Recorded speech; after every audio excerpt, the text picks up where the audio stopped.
Malam Rabu. Malam Khamis baca lagi Bismillahirrahmanirrahim. Qul huwallahu ahad, Allahus samad, lam yalid wa lam yulad wa lam yakul lahu kufuwan ahad. Hadiah kepada Fatimah Zahra radhiyallahu anha. Minta syafaat ketiga-tiga ni supaya dapat kita lihat Rasulullah sebagaimana ketiga-tiga lihat pada masa hidupnya. Amin.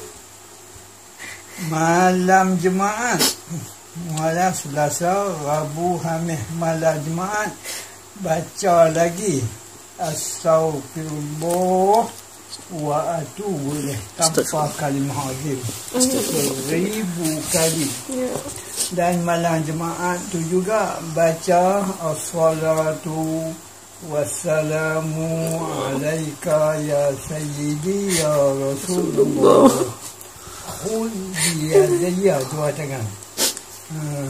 Khudh biyadayya, dua tangan. Khudh biyadayya. Yadayya, dua tangan. Dah ada keset dua di pasaran tu, biyadi satu tangan. Satu tu ada biyadayya. Biyadayya. Qallat hidati adrikni.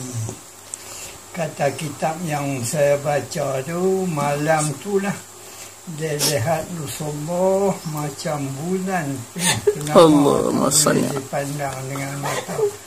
Dan malam berikutnya sembahyang beriman, Rasulullah ludah di mulutnya. Nah, itu cerita mimpi yang terbaik. Ya. Tapi kalau main lain kali tak dapat macam saya kata, jangan putus harap. Ya, teruskan. Buat kami dong. Bukan senang kita nak lihat Rasulullah Sallallahu alaihi wasallam. Bukan senang. Ramai orang kata melihat Rasulullah, tapi cerita tu tak betul. Cerita hang lihat di mana, pakai serba putih dia. Apa dia bawa riket, main badminton. Campur.